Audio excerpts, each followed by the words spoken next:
more stories from Reddit.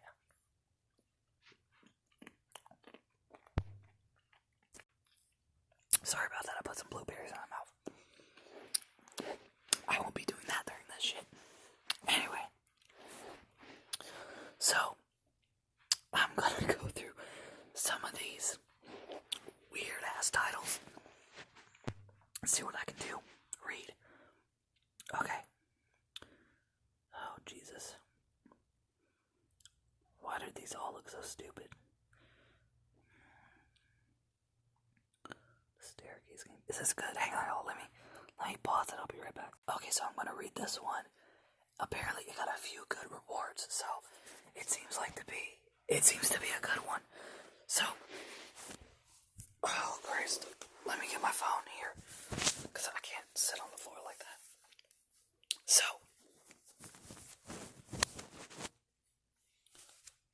put you right here. So, the story is called When We Were 18, or excuse me, the title. When we were 18, my friends and I played the staircase game. I didn't think any of us would get out alive. Part 1. Excuse me. One Saturday night, when we were young and bored and felt invincible, my friends and I decided to play the staircase game. To play this game, you need a black staircase and at least 3 people. To win this game, you have to finish walking down all 5 staircases. There are only 4 rules. Once you start to play the game, you can't quit. You have to walk down the stairs backwards. While you're on the staircase, you are not allowed to talk to anyone. While you're walking down the staircase, never ever let go of your travel companion's hand. Oh Lord. Simple, right? We thought so too. My best friend Margot was the one who ultimately convinced us to play. Left to our own devices, Jonathan and I would have spent our entire summer in front of the TV, content to stay there until our respective college orientations started. Oh, yeah. As Marco put it, you would have just rewatched the same boring shows, played the same boring board games, and gossiped about the same boring people. Okay, so they must be girls. Margot was the kind of person who was going places. She had her whole life mapped out from her college major to her 10-year career goals. Frankly, she was a terrifying force of nature. For example, when we were 12-year-olds and still naively believed in Santa Claus, the Easter Bunny, and the Tooth Fairy, our parents took us to see the mall Santa. Margot argued with Santa for 15 minutes straight about why the nice and naughty lists were unfair and didn't account for the nuance. Cowed and beaten, he finally told her that he would take her feedback into account and create a neutral list. The neutral list. Margot and I had been best friends for nearly all of our lives. To anyone else looking in from the outside, our friendship was impossible. Margot was brilliant, passionate, and outspoken. She took so many AP classes, she set a new record at our school, and she always knew exactly what she wanted to do and how to do it. In comparison to her, I meandered through life in a perpetual daze. Standing next to Margot, I was so quiet that people sometimes forgot I existed. My parents would gaze at us and shake their heads in puzzlement. Well, they do say opposites attract. My dad once said weakly, at the end of the day, it didn't matter what other people thought. Our friendship rested on the solid bedrock. That was our mutual love for all things horror and the paranormal. We exchanged online scary stories late at night instead of sleeping, watched new horrors, movies, and TV shows together constantly, and frequented paranormal discussion forums in between our classes. Instead of clashing, we evened each other out. I never thought it would be possible for anyone to come between us, which brings me to Jonathan. He transferred to our high school at the start of senior year, a time when most friendships had already weathered countless and adolescent storms and were set in stone. Everyone noticed him because he was tall, dark, and handsome. But he seemed arrogant and aloof. Instead of approaching anyone, he kept to himself and read books during lunchtime. One day we accidentally bumped into one another, setting his books flying. Stephen King, Paul Tremblay, Stephen Graham Jones, and Sylvia Morano Garcia. While I helped him pick him up, I asked what his favorite Stephen King book was. And just like that, we became friends. It turned out that he wasn't arrogant at all, just incredibly shy. His friendship was a missing puzzle piece that completed Margot's and mine. His dry humor and dark jokes fit right in, and of course he was wildly in love with Margot. How do I know that? Because she's drop dead gorgeous. She had long brunette hair that she often tied into a French braid and dark gray eyes. I saw the way his face lit up and the glance he sent her way. Jonathan's voice interrupted my thoughts. Are we really going to do this? It'd be so much less work to just lie on the couch all day. He brushed a hand through his dark curls and gave us that lopsided grin of his, the one that made my stomach do a flip. Margot had led us to the pantry in her enormous house, shelves grown with the weight of cans and jars, rice and pasta and other food items stacked all the way up to the ceiling. If there was an earthquake, whoever stood in here would be buried alive under all that food. Of course we are, Margot. Of course we are, said Margot. And then she softened, looking at us blatantly. Guys, I want an adventure. You know my parents.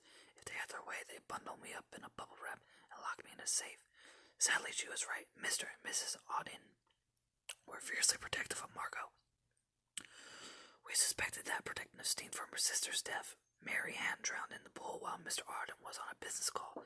They hadn't found her body until it was too late. Margot had only been 3 years old at the time, Mary Ann 5, so Margot didn't remember much about her. I wondered sometimes whether Margot tried so hard to be best at everything because she wanted to make up for the fact that her sister would never get to do anything. She led 2 lives, a life she wanted and a life her sister should have had. Just a quick pause. I like how the husband gets blamed because the daughter drowned because he was on a business call, but not the mother. Okay, anyway. I know it's silly. Everyone else who's celebrating the end of our senior year is going on road trips or traveling abroad. All my parents are letting me do is sit on the couch. I can't even attend a pool party. She took a deep breath, her eyes shining with tears. I want to do this, and it would mean a lot to me if we did it together. Even if nothing happens, I don't know. Aren't you a little curious? Yes, of course I am. I said as I looked under the game we were so we're all in one another's arms. For a few seconds, truth, I was curious about the staircase game. The first time I had ever seen someone mention it was back in the late 2000s. The post had been taken down, but not before Margot and I agreed that it sounded intriguing. A handful of other posts on those paranormal discussion forums we left so much detailed users' experience with the game. According to those posts, each of the 5 staircases would be 100 steps. The post advised us to count the steps to make sure we were on the right staircase because sometimes the game tried to trick you. Additionally, every staircase would be a different color. The first one was always black, then the rest of the staircase would be red, gray, blue, white, in any order. Each staircase supposedly took you to a different dimension. Strangely, none of the posts described what happened after you went down the first staircase. All of them did agree on one thing, though. We should bring flashlights, food, and water with us, so we were in a pantry. You might be wondering why we took this game so seriously. As I said, Margot and I love scary things together. We tried nearly all the weird shit you've read online. We trespassed on abandoned asylums, visited haunted houses, and slept at cemeteries overnight. But our specialty, what we did most in our free time, was playing supernatural games. We played the elevator game, Light as a Feather, Sushi-Yura, the corner game, the Rumasan, and more. We had never been able to play the staircase before because it had been just the 2 of us. Over the past few years, as we dabbled in these games, my belief in the paranormal had faded to a pale imitation of what it once was, like a fire slowly dying out into embers. Nothing had ever happened to us, not once. I wasn't sure if Margot still believed the paranormal either. Still, it was a fun hobby. This would be Jonathan's first time doing anything like this. Senior year had been too busy for Margot and me to get up to our normal shenanigans. SAT prep classes, the SATs, college applications, homecoming preparations, and the time-honored tradition of playing senior prank had occupied all of our free time. I tried not to think about the fact that Margot and Jonathan would be both at Stanford in the fall. Margot majoring in econ and Jonathan in biology. Margot had considered going to Yale until her parents made noises about moving to New Haven with her. Meanwhile, the only place that accepted me was our local community college. Don't get me wrong, I'm not against attending community college, just this specific one. Everyone at our high school, not me too, everyone joked about how bad it was. I still hadn't told my friends where I was going. The disappointment on my parents' faces was bad enough. I said, if we're doing this, let's get started. Maybe we'll be back in time to check out that new Korean show trending on Netflix. Okay, said Margot. With one foot, she shoved the heavy black backpack with all our supplies toward Jonathan, who picked it up as if it weighed nothing. Let's go over to the basement stairs. A few years ago, someone had slopped black paint all over the basement stairs. Okay, I admitted that someone was Margot and I, back when we first heard that you needed a black staircase to play the staircase game. Our parents had been furious. We stood on the basement stairs, gazing down into the darkness. Personally, I wasn't a fan of the dark, and basements have always seemed creepy to me. I knew it was a childish fear, the kind you're supposed to outgrow, but that didn't really help. It just made me feel stupid for having a nightlight in my bedroom. Well, said Margot, it's now or never. She held out her hands to mine. Wait, said Johnny, suddenly serious. If this game is just... Wait. Excuse me. If this game is real, then I should walk down first in front of you guys. Just as I was about to tell Jonathan that the staircase game probably wasn't real, I saw the vulnerability on Margot's face. That expression answered my question as to whether or not Margot still believed in the paranormal. Unlike me, she had more to lose if it didn't actually exist. Why do over 4 in 10 Americans believe in the existence of supernatural beings? Because they do exist, or maybe because we all have cognitive biases. But partnicity, pareidolia, a form of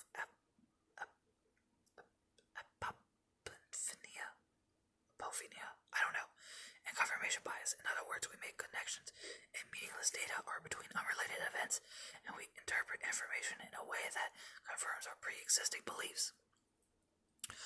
Of course, I knew why Margot continued to believe in the paranormal. Marianne, it's a human impulse to try and make sense of the senseless tragedy, to dissect it innocently, so that you can figure out what exactly happened and why. If you admit that there is no fate, no purpose, or order to anything in this world, then everything bad that has happened to you so far means nothing. The death of a loved one, an abusive relationship, bullying from classmates or colleagues is pure chance that you survived. Some people like Margot had a hard time coping with that. We linked our hands. Jonathan went first, then Margot, then myself. Any last words? Jonathan joked. None of us said anything. I didn't know what Margot was thinking about. I stared down into the darkness with my eyes strained to make out any shapes or movement. Let's do this, said Margot, finally with her usual certainty, and we walked down the first staircase together.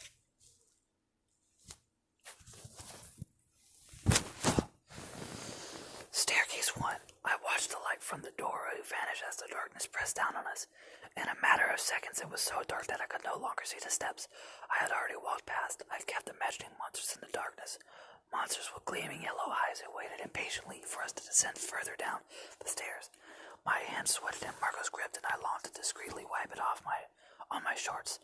Unfortunately, per the rules of the game, I couldn't let go yet. I took a quick moment to be devoutly thankful that wasn't Jonathan's hand in mine.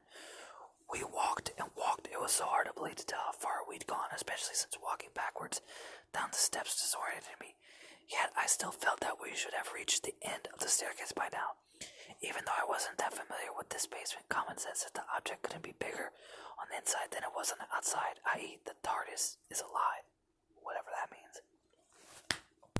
I had a chance to glance over my shoulder to see how far we still had to go and nearly fell over in shock. Instead of the darkness I expected to see, there was a bright light below us right where the staircase ended. I swerved alarmingly towards what was probably a steep drop. My fingers brushed air, unable to find a railing that was supposed to be there. I caught my balance at the last second. Our Margot gasped behind me. I had almost brought her down with me, a perfect metaphor for our friendship. The words "I'm sorry" were actually on the tip of my tongue as the stupid rules came back to me at the last second. Ugh! Instead of saying anything to the darkness, I assumed squeezed Margot's hand in apology. She squeezed my back. I began counting the steps as we went down. I should have done that from the start, but I hadn't. The staircase game was real. Even now, I wasn't completely convinced. I don't think anyone would have been, aside from Margot, but maybe I'm wrong about that. It's a longer than normal staircase and a bright light at the end of it, enough to shatter years of conviction about the way the world works. But as we drew closer to the light, I did start to believe that the game was real. The light showed us at the details. Wait, what? The light showed us the details of our surroundings, and I could see that we were most definitely not in a basement anymore. I heard our footsteps and dripping water echo in the darkness. I had the impression we were in some giant hollow cave. Air currents brushed my face weirdly. I even heard the birds chirping, although why they were awake in darkness, no idea. By the time the staircase ended, I counted 57 steps. That seemed about right since I hadn't started counting from the beginning. We went through a doorway and stood around blinking from the spots from our eyes, trying to adjust to the sudden contrast from the darkness to bright sunlight. That didn't make any sense. Yet, as my vision cleared, I realized we stood outside in the middle of a vast desert. Shining golden sand surrounded almost everything. The exception was a long black road stretching ahead of us. The road gleamed under the sun like some sleeping obsidian snake, and settled on the road at the equidistant intervals from each other, suspended in the air without any visible support. Floated the doors. There were doors of all kinds and sizes. Some seemed like normal wooden doors, only painted in eye-watering shades, from neon pink to blinding yellow. Some were large enough for a Boeing 747 to fly through, others so tiny none but a mouse could pass. A handful of them were made of the oddest materials, from stone to glass to what seemed like steel. The only thing all the doors had in common was their bronze doorknobs. Those attached to the stone doors looked particularly out of place. I turned to the black road. Sand dunes blocked portions of it from view, and the heat was so intense that the very air shimmered. From what I could make out, the road ended in another door. Great. Even though I was afraid, confused, and overwhelmingly anxious part of me, the part that never stopped believing in the paranormal, rejoiced. Finally, something had happened to us. Something that couldn't be easily explained away by natural causes. Probably. Maybe. This can't be real, whispered Johnson. He led the backpack. Now, if y'all remember the rules, you can't talk. This dude talked. He's probably dead. He let the backpack drop to his feet and stared around wildly. The blood had drained from his face, leaving his dark skin pale. Oh, he's black. Oh. I thought his hair was just black. This is impossible, Margaret. Don't you see? She was transported with a kind of a savage joy. It took me aback because that was the expression you expected to see on some unhinged religious leader's face as he preached to his flocks about the end of days. It's real. The staircase game is real, she laughed wildly. If I had heard that laugh while in the dark, I would have been afraid. Okay, I said uneasy. It's real. I turned to search behind us for the staircase that had brought us here and saw nothing but more desert. The door to the staircase had disappeared. Jesus fucking Christ. The stair game was real. It's gone, said Jonathan, voicing my thoughts. Margaret didn't appear to hear us. She strode forward and literally left us in her dust. Jonathan and I stared in confusion, then we ran after her. I could hear the cans clicking around in Jonathan's backpack. The heat was so intense that I was sweating even in my tank top and shorts. Either I just ate the worst pot brownie of my life, Johnson said, panting, or I'm having a psychotic break from rowdy and I'm imagining all this. I couldn't respond because I had used all my breath for running. I wasn't used to running on hilly terrain, and the road hurt my feet. I was wearing thin, soiled sneakers. I leaned down to examine the road and realized that it wasn't smooth. Black obsidian stones comprised it, similar to the cobblestone road. By the time we finally caught up to Margot, a stitch burned in my side, and I sounded like I was close to death. I felt close to death. Slow down, I wheezed. I wanted to curl up in the fetal position, but Margot just kept on marching forward, forcing us to match her pace. We can't, Margot said impatiently. She wasn't looking at us, but straight ahead. Don't you remember the post by Pharaoh's 7921? No. We only have a certain amount of time before. If we aren't quick enough, the next staircase will disappear and we'll be trapped here. Fresh adrenaline shot through my veins as I thought about being trapped in this weird desert. Now that Margot mentioned, I did remember Pharaoh's post and was annoyed at myself for forgetting. He hadn't specified exactly how long we had to find the next staircase, but he had been very clear that we needed to find it as soon as possible. You don't want to be there after the staircase disappears, he written. Margot's urgency instantly made total sense. As we trudged along, passing around the waterfall we were brought, I waited for something terrifying to happen, but nothing did. The road was strange and the differently sized doors kind of creepily, but otherwise it was just a desert devoid of any other life. Eventually, as incredible as it may sound, I became bored. I guess it's true that humans can get used to anything. The heat remained relentless, and I began to daydream about going to a nice, cool, air-conditioned mall. I imagined sitting at the food court directly under a vent with a giant smoothie in my hands. I was so lost in this daydream that when Jonathan tapped my shoulder, I flinched back as he hit me. Sorry, he said, but do you hear that? Actually, yes. Now that I was paying attention, I heard the strangest noise. We glanced back and saw all the doors behind us rattled and vibrated as something was trying to get through. By then, we were nearly at the road's end. We could see that the road led to a red wooden door. Run, said Margot, her calm tone at odds with fear in her eyes. We took off in a sprint and hardly felt the heat anymore or the stones on the road that jabbed my feet. What stitch in my side? I was suddenly sure that I could run for hours. It's amazing what fear does. Along the stretch of road we had across it, the doors began to rattle. The sound of knocking and meaty thuds filled the air. The doors trembled and ground shivered as if things on the other side were ramming their way through. Oh. Hang on. Okay. Okay, where was I? Hold on.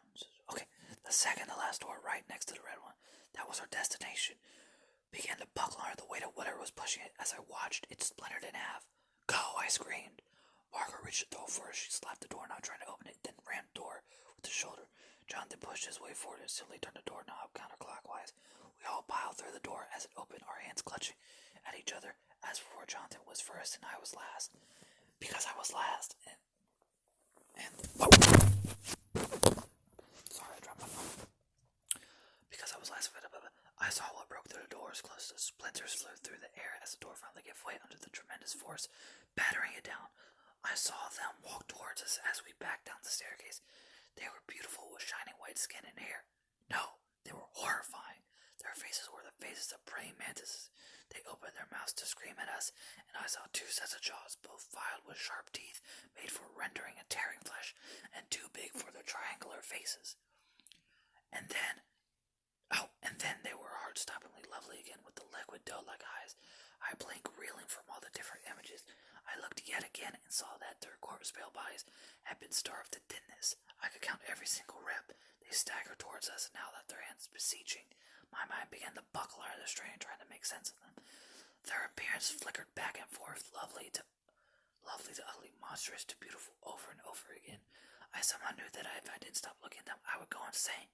But even with that knowledge, I couldn't tear my gaze away. My eyes burned as if the very sight of them was cooking my eyeballs in their sockets. The last thing I saw before the red door slammed shut on us, leaving us in the blessed darkness, was that they had arms and legs of giant spiders.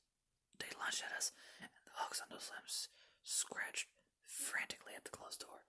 The sound of angry buzzing faded the further we walked down. All three of us panted raggedly from our flight and from residual terror. We couldn't speak to one another, though not in the steps. I wanted to tell Margot and Jonathan that we had made a terrible mistake in starting a game that we couldn't quit. I wanted to say that I worried we wouldn't make it out alive. 4 more staircases to go, I thought, and I was afraid.